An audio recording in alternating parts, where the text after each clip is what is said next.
कल्पना करें एक विशाल अंतहीन अरब रेगिस्तान तपती रेतें क्षितिज तक फैली हुई हैं, सदियों से हवा द्वारा तराशी गई पथरीली चोटियां, शांत घाटियां। इस परिदृश्य में जहां पहली नजर में जीवन असंभव लगता है, क्या यहाँ मानवता के सबसे पुराने चिन्ह छिपे हो सकते हैं? और अगर आज ये भूमि शांत है, तो क्या हजारों वर्षों तक विभिन्न समुदायों के कदमों की गूंज यहाँ रही? 2,000 साल पहले यहाँ कौन था? वे क्या खोज रहे थे और कैसे जीवित रहे? फाया हमारे सामने एक समय की दहलीज की तरह खड़ा है, जो सभी सवालों को खुद में समेटे है। संयुक्त अरब अमीरात के शारजाह अमीरात में रेगिस्तान और पहाड़ों के संगम पर स्थित फाया को डूअर्सवर्म त्रिभुवन स्थल घोषित किया गया। इस फैसले ने क्षेत्र की असाधारण महत्ता को न केवल पुरातात्विक दृष्टि से बल्कि मानव इतिहास के संदर्भ में भी प्रमाणित किया।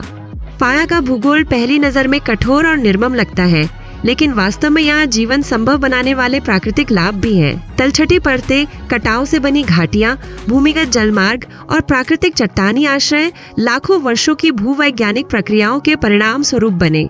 इसी कारण फाया सिर्फ आरंभिक मानव समुदायों के लिए एक सामान्य मार्ग नहीं था। यह एक ऐसा निवास स्थल था जिसे समय समय पर बार बार अपनाया गया। पुरातात्विक खोजें दर्शाती है कि फाया में मानव उपस्थिति लगभग 2,000 साल पुरानी है। यह सततता बताती है कि क्षेत्र का उपयोग केवल अल्पकालिक प्रवास के लिए ही नहीं, बल्कि अनुकूल जलवायु के दौरान सुरक्षित घर के रूप में भी किया गया। अब तक खुदाई में 8 अलग अलग सांस्कृतिक चरण पहचाने गए हैं। शिकारी संग्रहकर्ता समूहों से लेकर अधिक स्थायी नवपाषाण समुदायों तक का यह विस्तृत समय रेखा मानव यात्रा में फाया की केंद्रीय भूमिका सिद्ध करती है। एक सवाल जो शोधकर्ता आज भी उत्तर खोज रहे हैं, वह यह है कि क्या इन विभिन्न कालों में रहने वाले समुदायों के बीच सांस्कृतिक सततता थी? हजारों वर्षों तक समान पत्थर उपकरण तकनीक का उपयोग संकेत देता है कि ज्ञान पीढ़ी दर पीढ़ी स्थानांतरित हुआ होगा। दूसरी ओर यह भी माना जाता है कि अलग अलग समय पर आने वाले समूहों ने एक जैसी भौगोलिक परिस्थितियों के लिए अलग अलग समाधान विकसित किए। फाया में मिले 3,000 से अधिक पत्थर उपकरण दर्शाते हैं कि निवासी अपने परिवेश को अच्छी तरह जानते थे और योजनाबद्ध ढंग से कार्य करते थे। खासकर फाया पॉइंट नामक खास तीर सिरे उन्नत पत्थरकारी प्रदर्शित करते हैं, जो अन्यत्र शायद ही देखने को मिलते हैं। इनके आकार और निर्माण तकनीक से प्रमाणित होता है कि फाया के लोग पत्थरों को यूं ही नहीं उठाते थे। वे गुणवत्ता वाले कच्चे पदार्थ जैसे चर्ट का चयन करते थे। यह दर्शाता है कि पत्थर संग्रहण प्रणाली बद्ध था और तकनीकी ज्ञान अत्यंत उन्नत था। फिर भी यह अभी विवादित है कि फाया में विकसित यह तकनीक कितनी दूर तक फैली। ओमान और अरब के अंदरूनी क्षेत्रों में मिलती जुलती तकनीकें पाई गई हैं, लेकिन फैलाव का कोई निश्चित नक्शा अब तक नहीं बना है। यह अनिश्चितता फाया के क्षेत्रीय या व्यापक प्रभाव के प्रश्न को जीवित रखती है। फाया की कहानी केवल मानवों से नहीं, बल्कि जलवायु से भी आकार लेती है। क्षेत्र में हर 2,000 साल में शुष्क और अधिक आर्द्र काल आते रहे। इन चक्रों ने जल स्रोत, वनस्पति और पशु विविधता को लगातार बदल दिया। लोगों को इन बदलावों के अनुसार अनुकूलन करना पड़ा। शिविर जलमार्गों के पास योजनाबद्ध ढंग से बनाए गए, जिससे जल प्रबंधन की समझ का संकेत मिलता है। हालांकि यह स्पष्ट नहीं है कि यह प्रणाली वास्तव में कैसे काम करती थी और जल का संरक्षण कैसे होता था। माना जाता है कि कुछ अति शुष्क कालों में फाया की बस्तियां पूरी तरह छोड़ दी गई होंगी। ये लंबी खाली अवधियां संभवतः पर्यावरणीय पतन से जुड़ी थी। इसके बावजूद छोड़ने के सही कारणों की जांच अभी जारी है। मानव प्रवास के संदर्भ में फाया की महत्ता और स्पष्ट हो जाती है।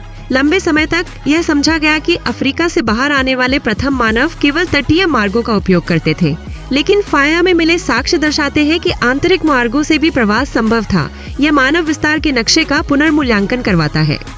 सामाजिक संरचना के दृष्टिकोण से फाया के पहले निवासियों के बारे में जानकारी सीमित है, लेकिन कुछ संकेत मिलते हैं। शिविरों की संरचना, उपकरण निर्माण क्षेत्रों की अलगाव और आग के उपयोग के प्रमाण छोटे पारिवारिक समूहों की ओर संकेत करते हैं, जिनकी संरचना कार्य केंद्रित और विकेंद्रीकृत थी।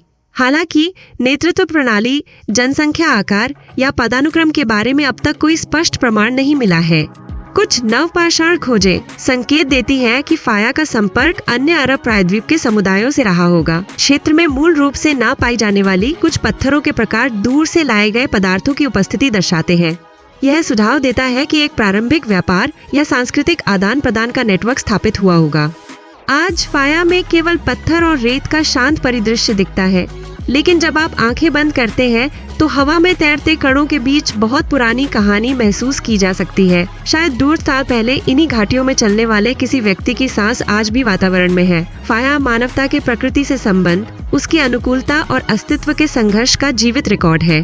हर परत एक पृष्ठ है, हर पत्थर एक वाक्य, और यह महान ग्रंथ अभी पूरी तरह पढ़ा नहीं गया। भविष्य के गहरे उत्खनन फाया में और भी पुरानी अनछुई परतें उजागर कर सकते हैं।